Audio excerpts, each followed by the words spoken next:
बिस्मिल्लाहिर्रहमानिर्रहीम। अस्सलाम वालेकुम स्टूडेंट्स, मैं हूं हसन फरीद, आपका फिजिक्स टीचर। आज हम डिस्कस करेंगे कॉन्सेप्ट ऑफ एनर्जी। और एनर्जी का कॉन्सेप्ट फिजिक्स में बहुत ज़्यादा इंपॉर्टेंस रखता है। तो आइए स्टूडेंट्स देखते हैं ये एनर्जी होती क्या है। स्टूडेंट्स, एनर्जी का कॉन्सेप्ट समझने से पहले वर्क का कॉन्सेप्ट जरा एक दफा रिकॉल करते हैं। आपको याद होगा चैप्टर नंबर 4 के बिल्कुल स्टार्ट में मैंने वर्क डन के बारे में बहुत ज्यादा डिटेल में बताया था। अभी मैं सिंपल अल्फाज में अगर आप लोगों को बताऊं वर्क क्या होगा। अगर ये एक शख्स है और आपसे कोई पूछे कि इस शख्स पर वर्क कब होगा, तो मैं बोलूंगा कि अगर इस पर एक फोर्स लगे और वो फोर्स इसको इसकी जगह से डिस्प्लेस कर दे तो मैं कहूंगा इस पर वर्क हुआ। यानी कि वर्क के लिए दो शराइत हैं, नंबर 1 फोर्स लगना और नंबर 2 फोर्स की वजह से डिस्प्लेसमेंट का कवर होना। नाउ स्टूडेंट्स, इस सूरत में अगर आप देखेंगे हम कहेंगे कि उस बॉडी के पास एनर्जी थी, इस वजह से उसने वर्क करवाया। यही एनर्जी होती है। तो अगर मैं कहूं कि what is energy, energy is the ability या कैपेसिटी, दोनों बातें ट्रू हैं। इट इज द एबिलिटी और कैपेसिटी, किस चीज की कैपेसिटी? To do work. मिसाल के तौर पर अगर मैं एक शख्स पर धक्का लगाकर उसको उसकी जगह से मूव कर देता तो मैं कहूंगा क्योंकि मेरे पास एबिलिटी थी वर्क करने की, तो मैं कहूंगा कि मेरे पास एनर्जी है। नाउ स्टूडेंट्स, अब जरा देखते हैं, ये एक शख्स है और इस शख्स के पास आप देख रहे हैं एक बहुत बड़ा स्टोन है जो उसको टच भी कर रहा है, कांटेक्ट में भी है। लेकिन क्या इस स्टोन के कांटेक्ट में होने की वजह से वो शख्स कोई डिस्प्लेसमेंट कवर करेगा? नहीं स्टूडेंट्स, आप एक साल भी इनको ऐसे ही रखे रहें तो भी वो अपनी जगह पर ही खड़ा रहेगा। इसका मतलब मैं कहूंगा stone does not have the ability to do work on that body. तो दूसरे अल्फाज में stone does not have energy. लेकिन स्टूडेंट्स, अगर यही स्टोन रोल करता हुआ आ रहा हो तो आप देखेंगे जब ये इस शख्स को हिट करेगा तो हमारे पास ये इस शख्स को डिस्प्लेस कर देगा। यानी कि सेम स्टोन है, अब वर्क कर रहा है। अब ऐसा क्या है स्टोन में जिसकी वजह से वर्क कर रहा है? तो मैं कहूंगा स्टोन के पास अब मोशन है। इसका मतलब अब हम कहेंगे कि स्टोन के पास एनर्जी है। क्यों एनर्जी है? स्टोन की वजह से नहीं, स्टोन की मोशन की वजह से। तो मैं कहूंगा ये एनर्जी कहलाती है काइनेटिक एनर्जी। तो याद रखिएगा स्टूडेंट्स, अगर आपसे कोई पूछे कि व्हाट इज काइनेटिक एनर्जी, जिसको मैं सिंपल अल्फाज में के लिख देता हूं। Now students, what is kinetic energy? Kinetic energy भी एनर्जी है, लेकिन ये उन बॉडीज के पास एनर्जी होती है जिन बॉडीज के पास मोशन हो। मोशन मतलब स्पीड हो। तो हम कह सकते हैं what is kinetic energy? Energy possessed by a body, किस वजह से? Due to its motion. Due to its motion, इसे हम बोलते हैं कि ये उस बॉडी की काइनेटिक एनर्जी है। स्टूडेंट्स, मैं किनेटिक एनर्जी का फॉर्मूला आपके सामने लिखने लगा हूं और किनेटिक एनर्जी का फॉर्मूला है हाफ mv²। स्टूडेंट्स, दो बातें इसमें बहुत ध्यान से सुनने वाली हैं। नंबर 1, हमारे पास काइनेटिक एनर्जी जो है वो स्पीड के स्क्वायर के डायरेक्टली प्रोपोर्शनल है। यानी कि अगर मैं किसी चीज की स्पीड डबल कर दूं तो स्टूडेंट्स उसके पास जो एनर्जी स्टोर है वो डबल नहीं होगी, बल्कि अब वो 4 गुना ज्यादा एनर्जी रखेगा। और अगर मैं उसकी स्पीड 3 टाइम्स बढ़ाऊं तो उसकी किनेटिक एनर्जी 9 टाइम्स बढ़ जाएगी, क्योंकि स्क्वायर आ रहा है। ये पहली बात है। दूसरी बात स्टूडेंट्स, याद रखिएगा काइनेटिक एनर्जी, हर किस्म की एनर्जी स्केलर होती। अगर किनेटिक एनर्जी की टाइप है तो अगर एनर्जी स्केलर है तो डेफिनेटली किनेटिक एनर्जी भी स्केलर है। लेकिन स्टूडेंट्स, ये है वेलोसिटी। अब बच्चे कंफ्यूज होते हैं कि sir velocity is a vector quantity और mass is a scalar quantity. जब आप वेक्टर को स्केलर से मल्टीप्लाई करते हैं तो आंसर वेक्टर आता है, ये हम लोगों ने पढ़ा चैप्टर नंबर 2 में। लेकिन आप बोल रहे हैं कि काइनेटिक एनर्जी क्या है? स्केलर।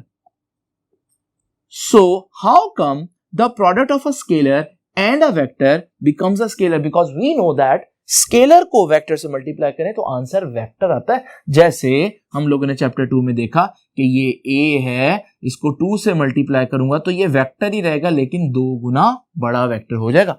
तो स्टूडेंट इसका आंसर मैं करता हूं।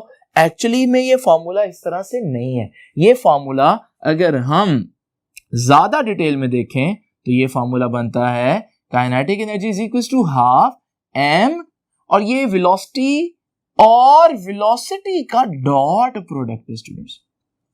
अब जरा देखें, आपको याद है दो चीजों का डॉट प्रोडक्ट क्या आता है? सेल्फ डॉट प्रोडक्ट, कि v को v से मल्टीप्लाई करना, डॉट, तो v डॉट v जो है वो v का स्केयर आ जाएगा, और डॉट प्रोडक्ट का आंसर स्केलर आता है। तो स्टूडेंट्स वेलोसिटी वेक्टर ही है, लेकिन यहां ये वेलोसिटी नहीं है, ये वेलोसिटी और वेलोसिटी का डॉट प्रोडक्ट है, और वेलोसिटी और वेलोसिटी का डॉट प्रोडक्ट जो है वो स्केलर ही होता है। तो इसका मतलब ये स्केलर है और ये भी स्केलर है, स्केलर इनटू स्केलर स्केलर, तो लॉजिक हमारे पास क्लियर हो गई।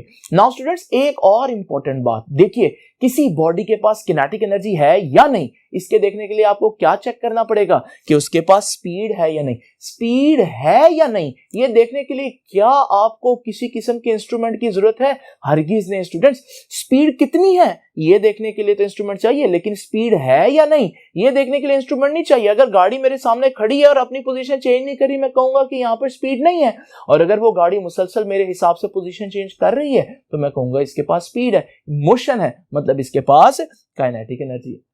तो स्टूडेंट्स आपने देखा कि काइनेटिक एनर्जी किसी बॉडी के पास है या नहीं, ये जज करना काफी आसान है। मैं कह देता हूं एक बात कि kinetic energy is very visible. इसका मतलब वो विजिबल नहीं है, काइनेटिक एनर्जी नहीं दिखेगी, ऑब्जेक्ट ही दिखेगा, लेकिन किसी ऑब्जेक्ट के पास काइनेटिक एनर्जी है या नहीं इसका पता लगाना बहुत आसान है, बहुत नुमाया है ये बात। अगर मूव कर रहा है तो पता चल जाएगा कि काइनेटिक एनर्जी है या नहीं। लेकिन मैं बार बार इस बात पर क्यों इतना ज्यादा स्ट्रेस दे रहा हूं, क्योंकि अभी मैं आपको बताने लगा हूं एनर्जी की दूसरी टाइप। स्टूडेंट्स आइए जरा दोबारा से उसी एग्जांपल की तरफ लौटते हैं जो मैंने आपको आज के लेक्चर के स्टार्ट में दी, कि ये एक पत्थर है और ये शख्स के पास पड़ा हुआ है और ये इसके साथ कांटेक्ट में है, उसको टच भी कर रहा है। क्या ये एनर्जी रखता है? आपके पास क्या तरीका है एनर्जी को देखने के लिए? आप देखेंगे क्या वो वर्क कर रहा है? आप कहेंगे नहीं सर ये वर्क तो नहीं कर रहा, और आप कहेंगे सर इसके पास कोई एनर्जी नहीं है। मैं कहता हूं अच्छा जरा अब गौर से देखो, ये स्प्रिंग आपको दिखा, ये पहले मैंने आपसे छुपाया हुआ था। अब मैं आपसे पूछता हूं कि बताएं इसके पास एनर्जी है या नहीं? आप कहेंगे सर इसके पास एनर्जी है, अगर आप इस पत्थर को छोड़ें तो फिर ये डिस्प्लेस कर सकता है।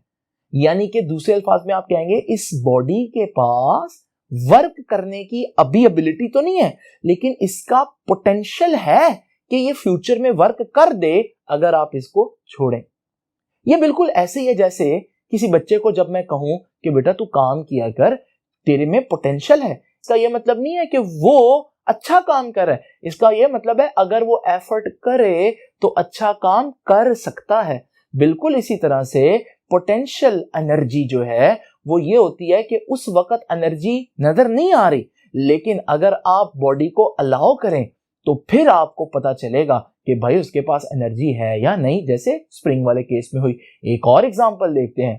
अगर मेरे पास ये एक ऑब्जेक्ट है, मेरे से पूछे कोई ये ऑब्जेक्ट रेस्ट पर है, बताओ इसके पास एनर्जी है या नहीं, मैं कहूंगा भाई मूव नहीं कर रहा, किनेटिक एनर्जी तो नहीं है, यानी अभी तो इसके पास वर्क करने की एबिलिटी इस टाइम नहीं है, या इस टाइम ये वर्क नहीं कर रहा। लेकिन क्या ये फ्यूचर में वर्क कर सकता है? अगर वो मुझे पूरी पिक्चर दिखाए, वो कहता है भाई ये जो हमारे पास पत्थर है ये ग्रेविटेशनल फील्ड के अंदर पड़ा हुआ है, और जब मुझे पता चलता है ये ग्रेविटी के अंदर पड़ा हुआ है तो फिर मुझे पता है जैसे ही हम इसको छोड़ेंगे ये खुद ब खुद नीचे जाएगा और जिस चीज से भी टकराएगा उस पर वर्क करेगा। तो मैं कहूंगा भाई इसके पास भी पोटेंशियल था उस पॉइंट पर, ऑल्दो उस पॉइंट पर वर्क नहीं कर रहा था, लेकिन इसके पास पोटेंशियल था कि ये फ्यूचर में वर्क कर सके। किस वजह से था? क्योंकि ये ग्रेविटी में पड़ा है। तो स्टूडेंट्स जरा देखते हैं ये जो नई टाइप की एनर्जी है जिसे हम पोटेंशियल एनर्जी कहते हैं, इसको डिफाइन किस तरह से करना है।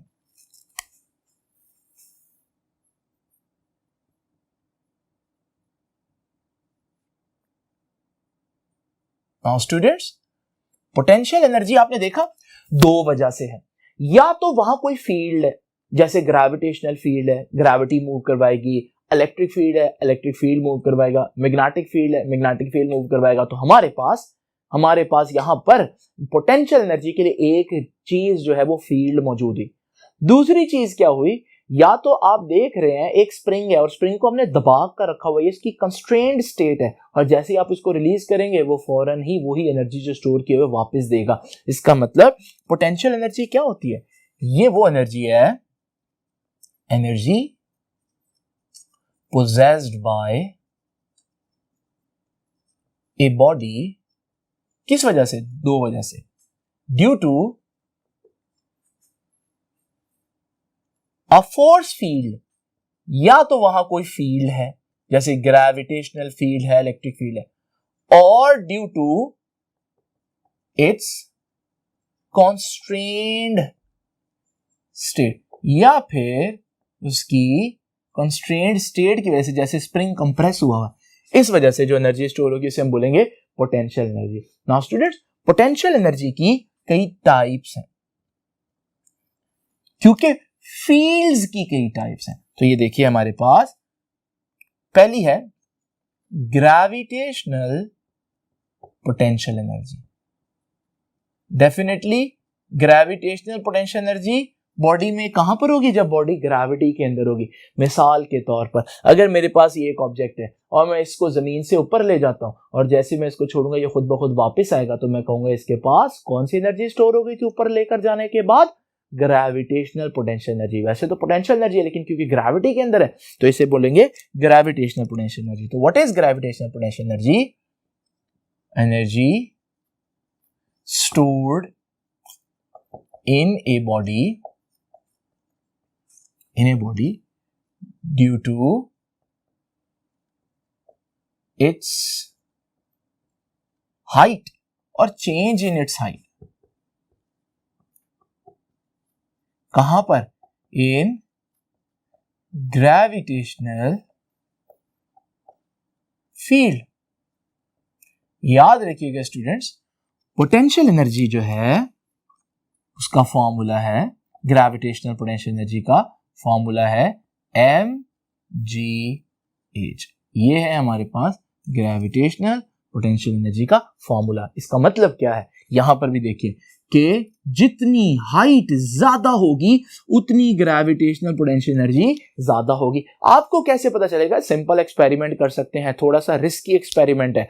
जरा देखिए स्टूडेंट्स, एक पत्थर को आप 1 मीटर हाइट से अपने पांव पर गिराएं, वो आपको हार्डली ही थोड़ी सी तकलीफ देगा। लेकिन अगर वही पत्थर जो है 10 मीटर हाइट से आ रहा हो और वो आपके पांव पर गिरे तो वो बहुत ज्यादा डैमेज करेगा।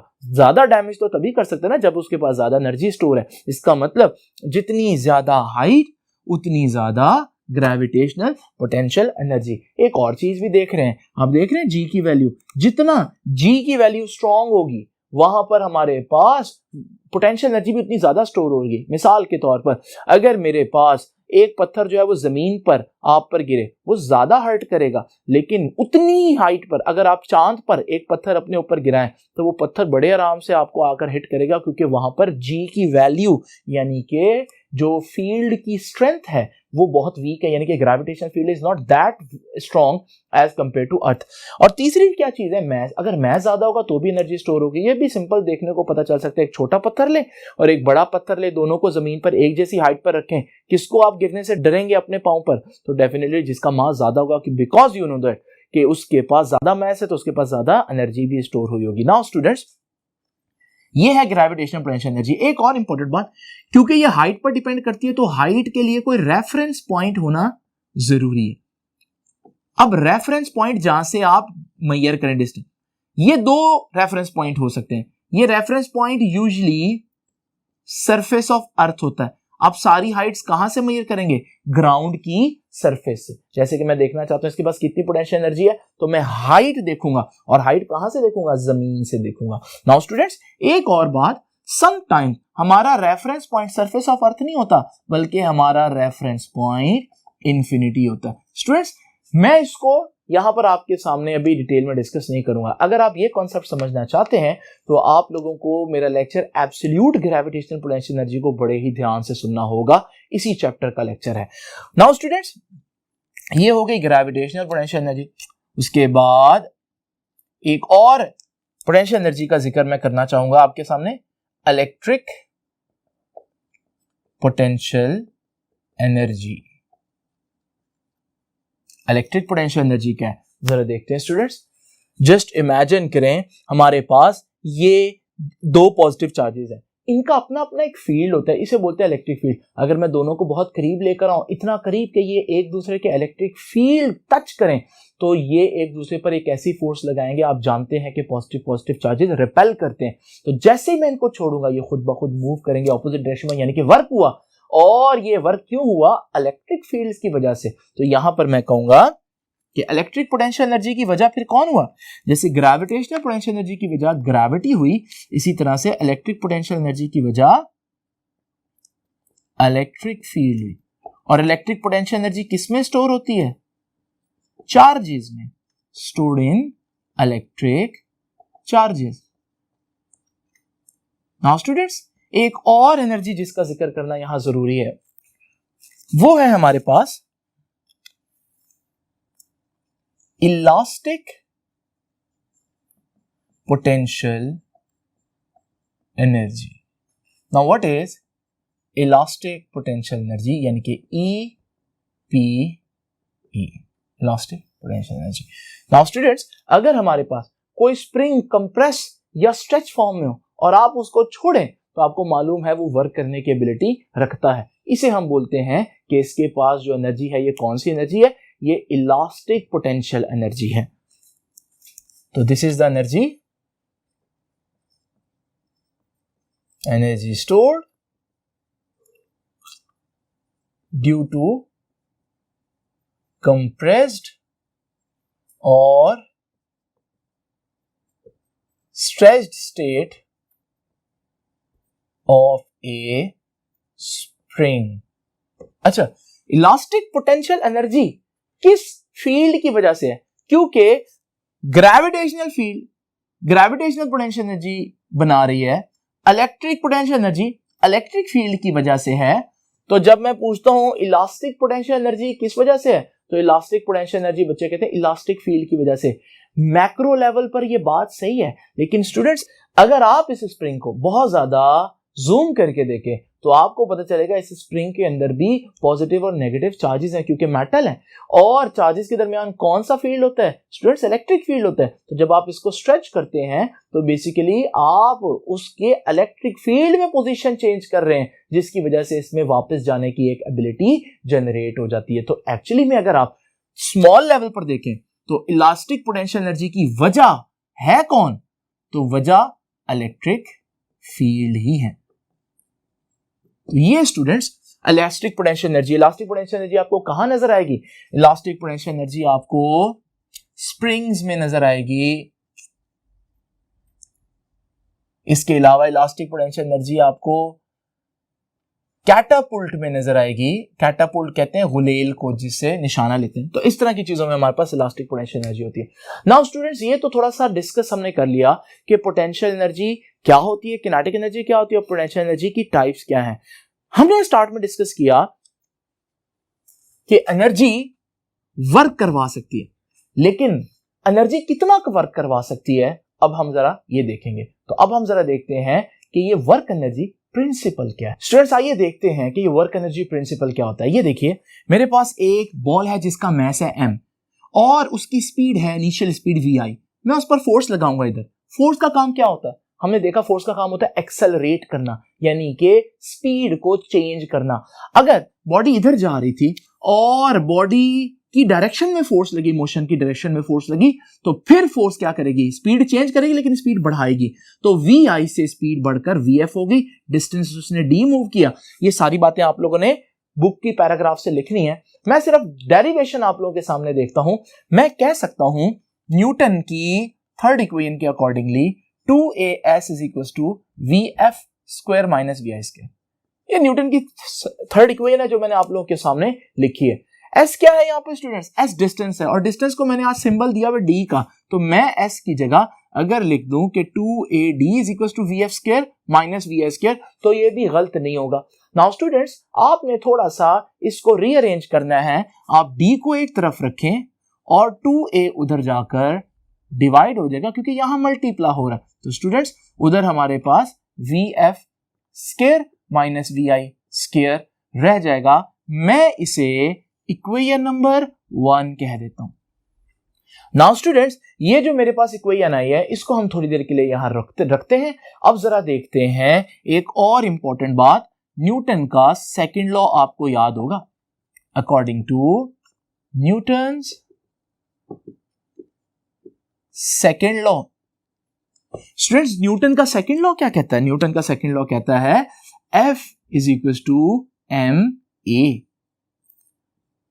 इसे मैं कह देता हूं this is equation number 2। Now students, मैं क्या करूंगा? इक्वेशन 1 को इक्वेशन 2 से मल्टीप्लाई करूंगा। तो by multiplying equation 1 and equation 2, equation 1 और इक्वेशन 2 को आपस में मल्टीप्लाई करूंगा। जब हम इक्वेशंस को मल्टीप्लाई करते हैं स्टूडेंट्स, इक्वेशंस को मल्टीप्लाई करने का तरीका बड़ा सिंपल है। इक्वेशंस को मल्टीप्लाई करते हुए हम इक्वेशन की लेफ्ट हैंड साइड को लेफ्ट हैंड साइड से और दूसरी इक्वेशन की राइट हैंड साइड को पहली इक्वेशन की राइट हैंड साइड से मल्टीप्लाई करेंगे। तो ये देखिए, लेफ्ट हैंड साइड को लेफ्ट हैंड साइड से, तो F को D से मल्टीप्लाई करेंगे, राइट हैंड साइड को उसकी राइट हैंड साइड से, जो कि 1/2A into V F square minus V I square है।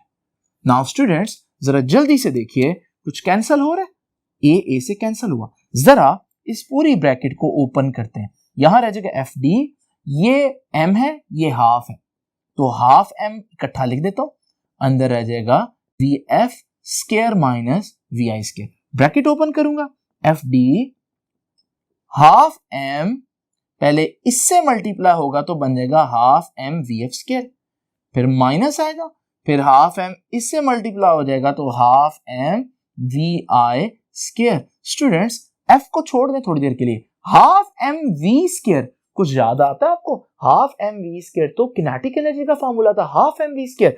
और क्योंकि फाइनल वेलोसिटी है तो मैं इसे बोलूंगा ये किनेटिक एनर्जी का फॉर्मूला है, लेकिन ये फाइनल किनेटिक एनर्जी है। और ये भी हाफ एम वी स्क्वायर है, तो ये भी किनेटिक एनर्जी का फॉर्मूला है, लेकिन इनिशियल किनेटिक एनर्जी का, क्योंकि इनिशियल वेलोसिटी।